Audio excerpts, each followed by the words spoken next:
Hi, I'm Dr. Sandy Eveleth, your eye care marketing OD. I'm a certified master marketer, a certified digital business consultant, and I love helping eye care providers maximize their profits with premium specialty patients through innovative marketing strategies and hourly coaching calls. But enough about me. I am so excited for our guest today, Dr. Kristie Nguyen. She's a board certified optometrist and currently serves as a contract doctor for Dr. David Feenstra.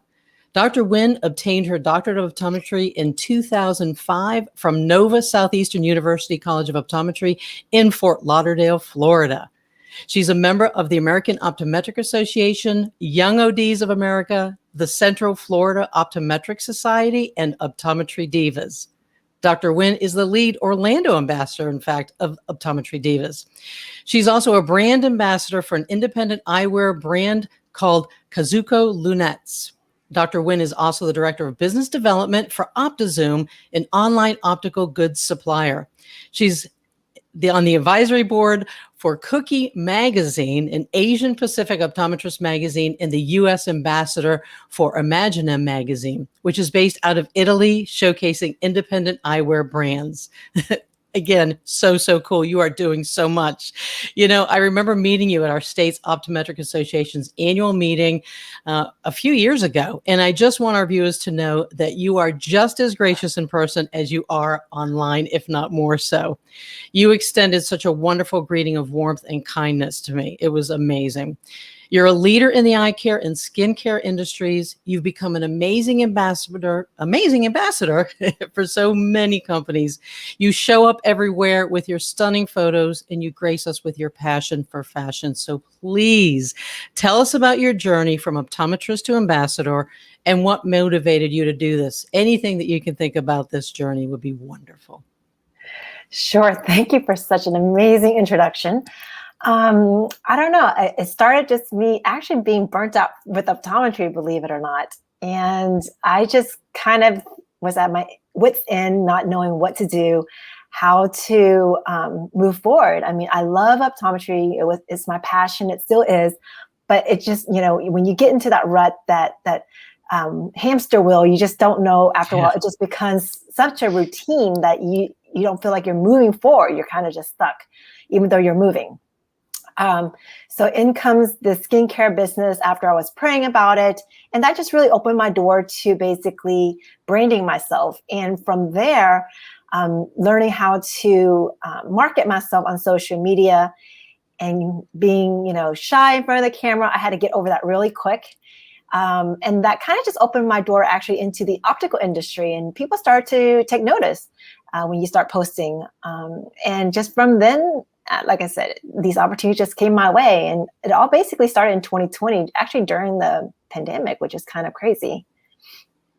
Yeah. And, I think it's amazing because I don't know if people realize it can be really tough to get as many followers as you have. You are almost at the 30,000 mark on LinkedIn.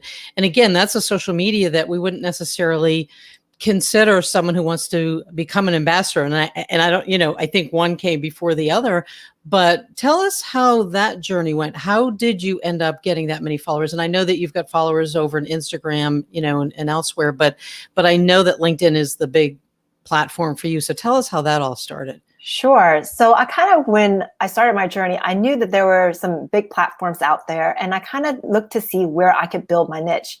There were a lot of different people on Instagram, on Facebook, YouTube, and LinkedIn. But for me, it was a professional journey. So I wanted to concentrate more on my professional branding versus being on the other platforms, which again, each platform, the market or the clientele looks for something different. And I'm just a straightforward person. So for me, LinkedIn just made more sense because I just present the information. I share it just as if I'm educating my patients. And if people are interested, they would just, reach out to me. And I found that worked actually better because I'm not really trying to sell you anything. I'm just trying to teach you what I can offer you, what my services are. And by doing that, adding in a little bit of Kristie personality, it actually just continued to grow. And so, it just was one thing that led to another. And like I said, I am not out to sell anything. I usually just like to teach. And that's what being a doctor is I teach my patients about eye care. And like I mentioned, with LinkedIn, people always tell me it's such a hard platform to brand yourself, but it's not if you're just presenting professional information. Add a little bit of personality into it, of course. Otherwise, it's super, in my opinion, boring. And I think that's where our industry is kind of having a stagnate, because a lot of people are posting amazing information, but they're not presenting it in a way that attracts people to want to learn about it. And so I'm trying to put a different spin to it. And hopefully that brings more awareness to our industry and build a pathway for my colleagues and other people in the optical industry. And I love it because, like you're saying, your primary reason for doing that was to tell patients and educate patients. Mm-hmm. And typically LinkedIn is what we say a B2B, a business to business platform, but you were actually going B2C. And I found that when I was in private practice, I was attracting a lot of patients as well, local patients on LinkedIn, which again goes against the grain. But not only have you done an amazing job, and it's not a little bit of Kristie personality, it's a big personality and it's wonderful. But you've also attracted the eye care industry. You have a lot of optometrists that absolutely love what you're doing, and you've caught the eye of industry leaders that have now reached out to you to become an ambassador of all these different entities that I mentioned in your introduction.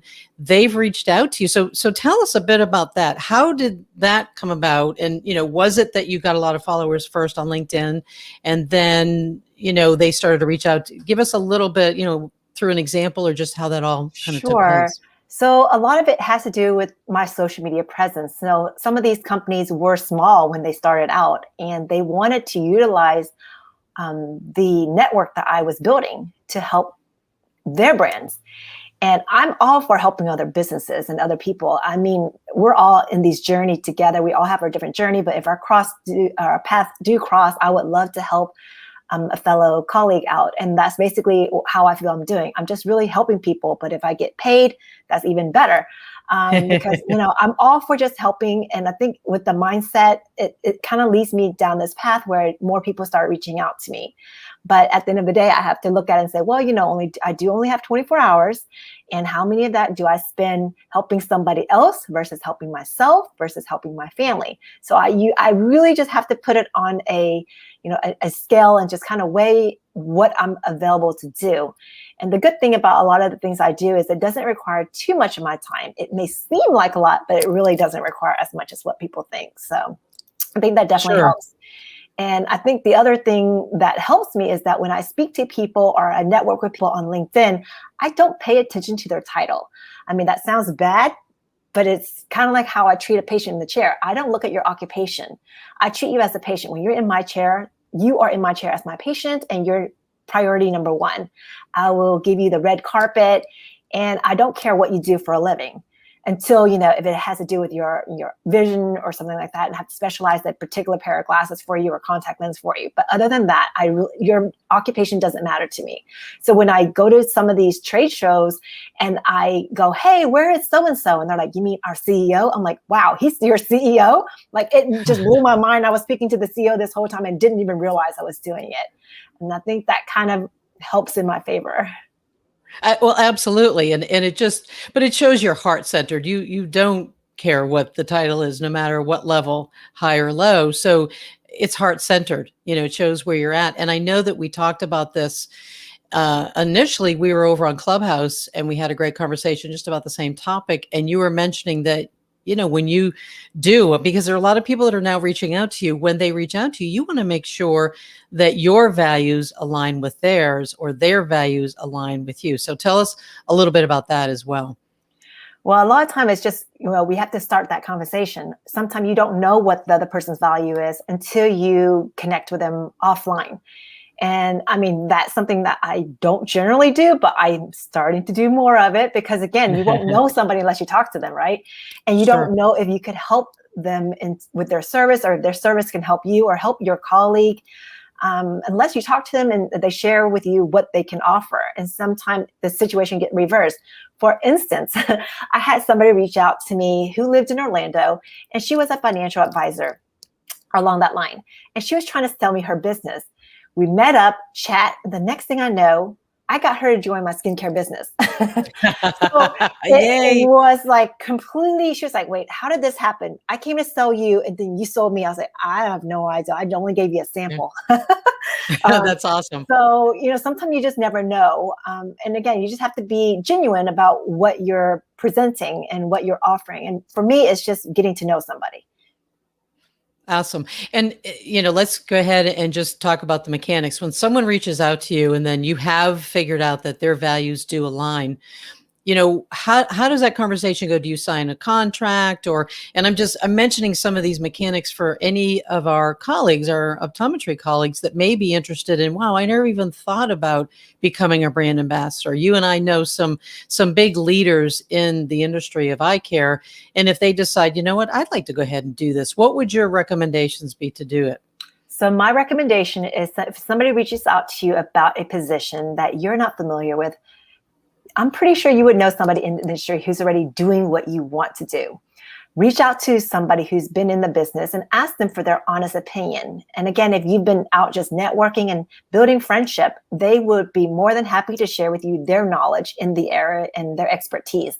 So, just recently, I can't name any names yet, but a big company reached out to me and I wasn't sure what my rates were because I've never done it before. So what did I do? I reached out to close friends and colleagues who do have experience in this arena, and they were able to give me their mentorship.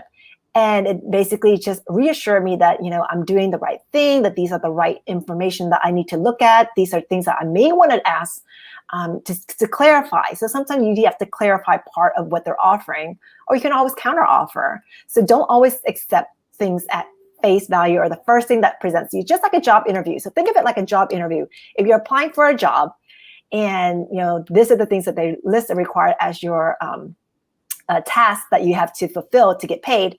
Will you be okay with it? And if you are, what would your rate be? And it's the same scenario if somebody's asking you to become their brand ambassador, because you are basically applying for a job.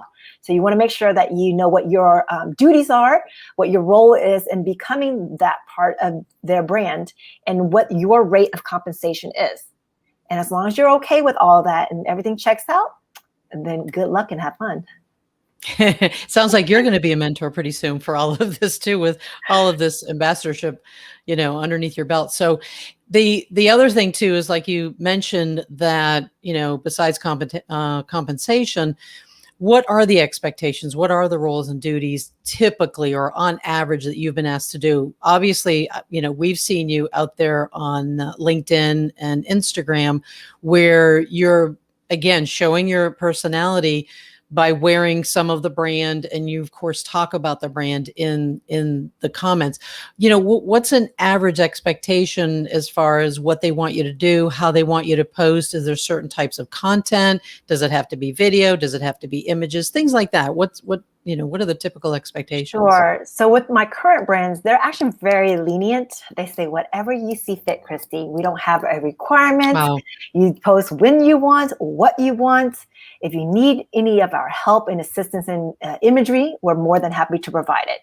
And a lot of time that's how I prefer it, because they reach out to you for a reason, because they see something that you are presenting that they like. They like your style. So if they come in and tell you exactly how to do your job, they are limiting your creativity. Creativity, sure. And they don't want to do that, because then why would they hire you when they could just hire themselves? So for example, with Kazuku, I had to be inspired by their frame first. So the frame has to inspire me to pick out an outfit. Once I have the whole visual, all of a sudden I come up with the image. But once I have the image, now I have to decide, what do I want? What's my message behind when I post this visual? And I find that when you're promoting products, if you're trying to sell it, like you're saying, oh, you can purchase this through me like this, it doesn't do very well. Yeah. However, if I put a quote, or if I give some type of advice within that imagery, it actually draws a lot more attention, because I'm out there to help inspire somebody or motivate somebody with a message versus, hey, buy these sunglasses.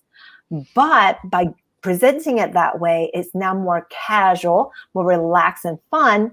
But then people are like, hey, that's a pretty nice pair of frames. How do I get my hands on it?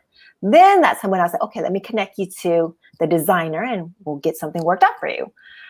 So, that's just like an example. So. Well, and that's great advice. That's huge for anyone who's a content marketer, because it's so easy to get in that mindset of sell, sell, sell. And we all know that just does not work. Someone that we both know, Gary Vaynerchuk, who's huge in the content marketing industry, he talks about that jab, jab, jab, right hook. You want to give really good content before you even have an ask or try to sell something. And I think it just, it's that you're talking to a friend. And can you imagine if every time you went out with a friend and all you keep doing is pushing product that you Right? happen to be wearing, They wouldn't want it's to hang just out with you no more. unnatural. Right, exactly.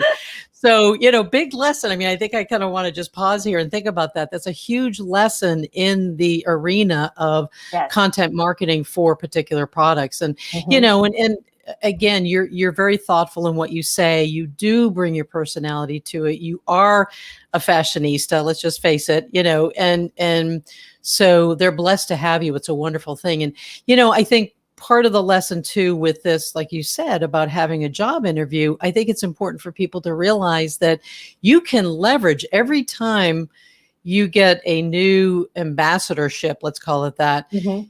The one before, you're able to leverage and say, listen, I'm able to do all of this on my own. I can be creative. I can do this and that. I'm kind of expecting that now with your line. Mm-hmm. And then as you start getting compensation, which is coming very soon, you can start to say, okay, this is what the kind of, income or revenue I'm expecting now when I do this, because that is my going rate. So it's, all of this is great advice for anyone that wants to consider doing an ambassadorship. Number one, get those numbers up, get your viewership up as much as you can.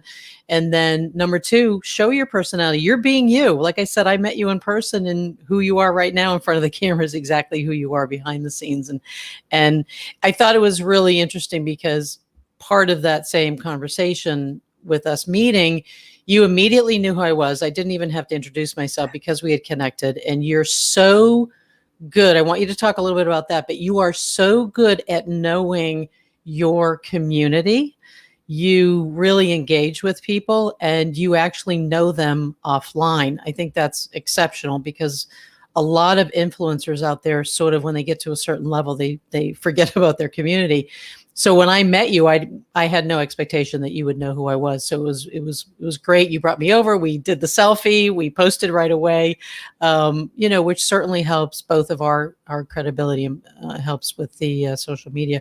But go ahead and talk a little bit about that aspect of you. Again, it's coming from your heart. You really care about your community. Talk to that a little bit if you can. Sure. So, I mean, just when you're meeting people in person, when you meet them on social media, you do have to try to make an effort to remember who is liking your post, who is commenting on your post. Try to connect them through private messaging to build that connection even more. I'm not really good with faces, and names is even worse, but I can remember our interactions. So, for example, recently I met somebody at Vision Expo because it was here in Orlando, and I did not remember her name to save the life of me. But she's like, I came to this event because of you. I booked my ticket just a couple of days ago, and I just wanted to meet you in person. And I was like, oh my God, who is this?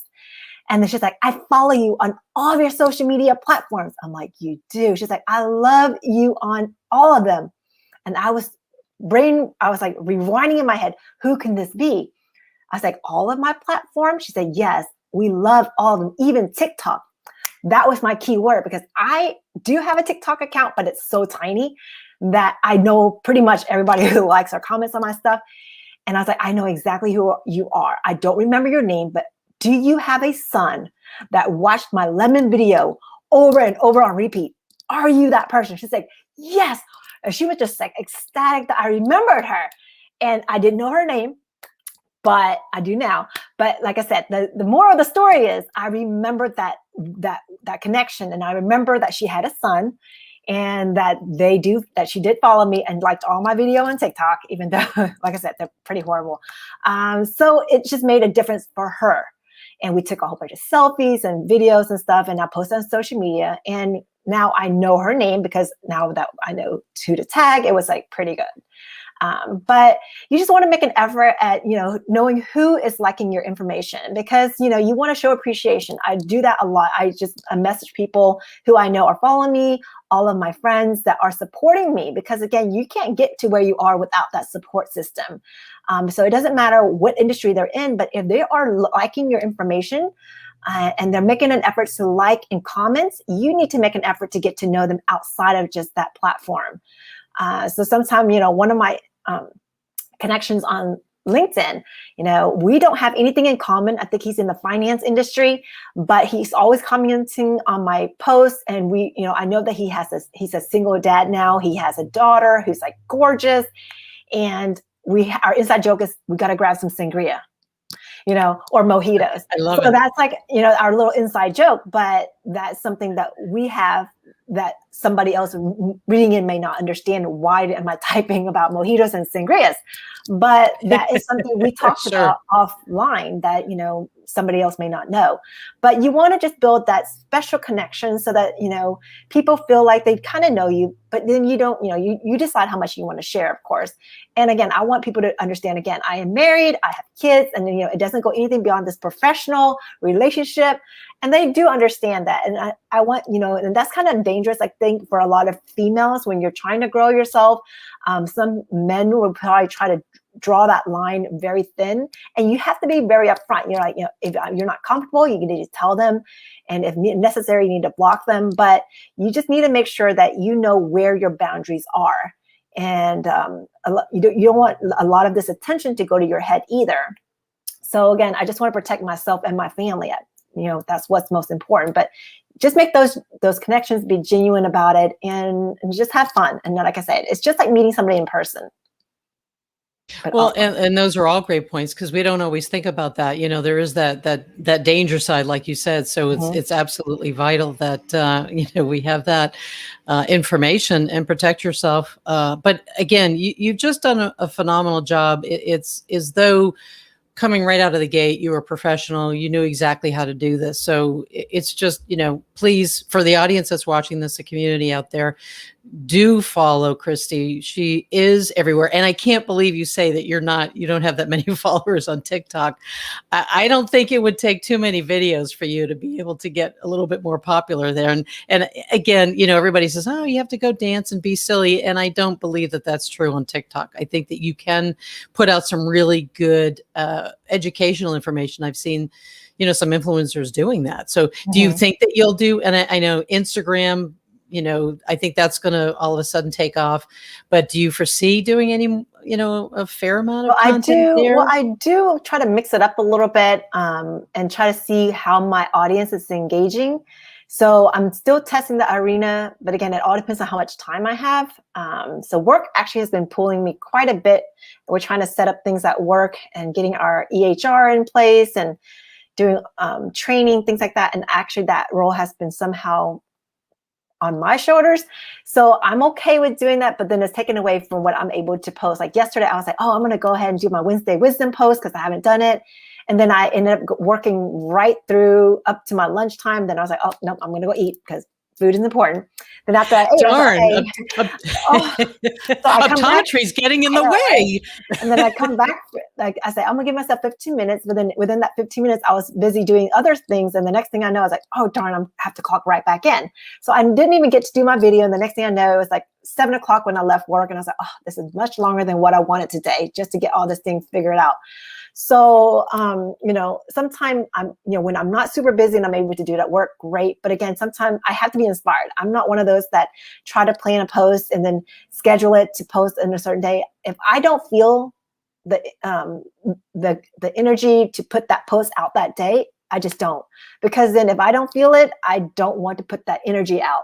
So for me, it's really important that I feel that a particular type of energy or vibe before I can share it with other people. And I feel that makes my post a little bit more genuine in that aspect where it's not completely scheduled. But like I said, everybody has their own way of doing things. And for me, if I don't feel it, I just don't post it. And that's why sometimes a lot of the things I post is like last minute. It's like the thought came to me like right before I posted it. So I just get an inspiration. So if something doesn't inspire me, it doesn't get put out. And I don't know, And maybe that, it's bad and good.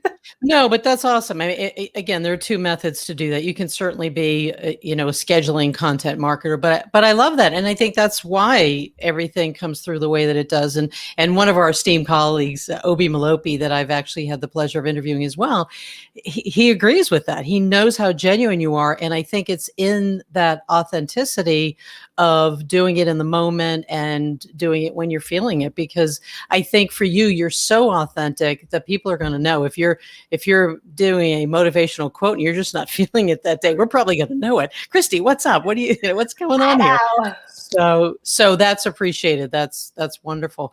Go ahead and take a couple of minutes to talk about your skincare industry and what you're doing there. Again, a lot of the folks that I'm interviewing, just like myself, we are doing other things beyond just optometry. So I know that you mentioned you getting into the skincare industry because of the, there's sort of that repetitive nature of optometry. And that's certainly why I got into marketing for sure. But go ahead and tell us about the product. I don't know if there's a lot of people that don't know what the product is, but go ahead and tell us, give us your 30-second commercial or just, talk about it. So let's just say I'm not going to put you on the spot.